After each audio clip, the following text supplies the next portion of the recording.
Hello, it's Pete Puccio, President, CEO, founder of International Electronic Business. I'm here to talk about how we process data, not how the patent works, but how we process data. It's not technical and difficult like current EDI. It's really, really quite simple.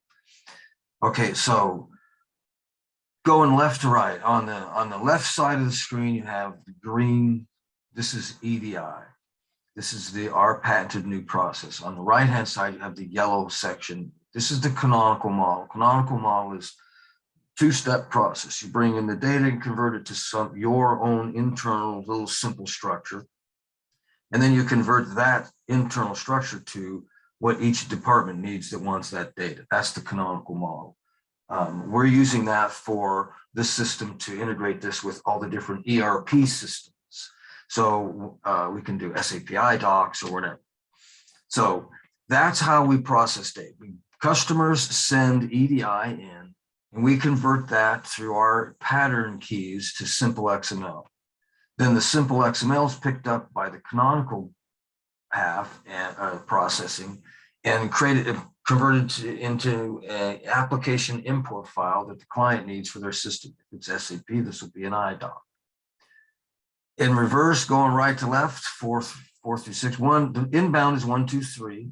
Outbound is 4, 5, 6. These are stepped processes and more. So when they go outbound, let's say they export an invoice. It's application export. Canonical Engine converts that to SimpleXML, and our new process pattern keys converts that to EDI, and we send it to the customer.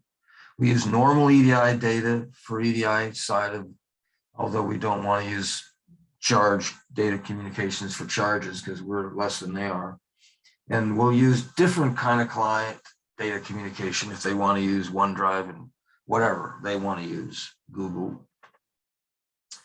And so that's how simple our system is, because the patent takes away all the mapping and it sets up new partners instantly. It's just very, very simple and fast. The most important thing to understand is SimpleXML is the same every time. So partner one, we make their SimpleXML go through the canonical import, application import, and orders book. Partner to number two will just book instantly, unless the EDI doesn't work through our pattern keys, then we have to adjust until it does, and then it works. As soon as the SimpleXML comes out, it'll book. And the opposite. So once we integrate the back end for a client, we can add partners 2 through whoever. Now, the other thing about these 1, 2, 3 is inbound, 4, 5, 6 is outbound. We don't process data by putting a file in a folder. We pick up data, first time we touch it, we archive it, and we process from there, and we never move it. We write a row in our database, tracking database that says, here's a file to translate, and the status is 1. And that tells our system, the EDI engine, looking for 1. And if it sees a 1, it converts that to SimpleXML and changes the status to 2. Canonical Engine is looking for status 2, and if it sees it, it converts it to 3. Datacom Engine is looking for 3, and if it sees it, it sends data to the client and then marks the transaction complete. So that's done. Reverse is exactly as you expect in reverse. So those are the processing steps. If the server plug was pulled and power dropped, those database rows would have the same statuses in them that they were when it went down. And when the process came back up, it would just pick up and start right where it left off. This is by design to make support easier and to make everything stronger. Now, there's one other thing about these status numbers and process steps. They're also a failure point analysis. If the status is -3, then it failed on step 3. So when you look at a failure message, if you get an error, you see what the error message is and you see what the status number is and you know where it failed. Half of the battle, more than half, is knowing where it failed. So this is our standard process. In this process, if a client changes the tag name of SimpleXML, which you can do with our system, you can change our SimpleXML and change the tag names, add new ones, do whatever you want. If you make that change here, it has to be mirrored. The change has to be mirrored here in order for that to happen, to take effect. So our second thing that I want to show you is what we call SimpleXML or Json processing. This is where we do just the first half, just the green side. This is just the left side. The right side with the canonical processing is inside the client now.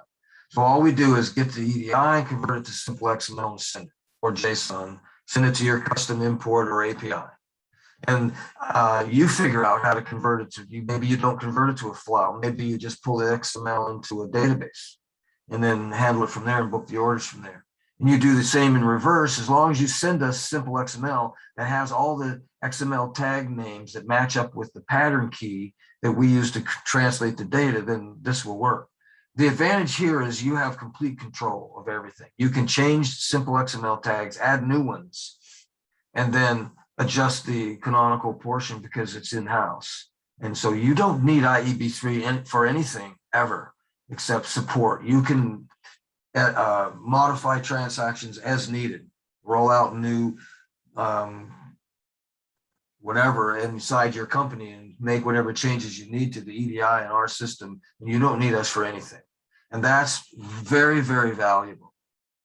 And so it's highly recommended. I highly recommend it. The only difference is this canonical portion, whether we do it or whether you do it. You do it, you have complete control. We do it, you have to add the tags. If you add, say, serial number, you add it the way I added it, made it available, and then it's already in my canonical.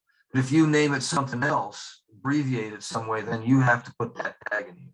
So there's some of it's already done for you, but those are the two options available, and I hope that clears up how simple our processing is and how we do it. Thank you very much.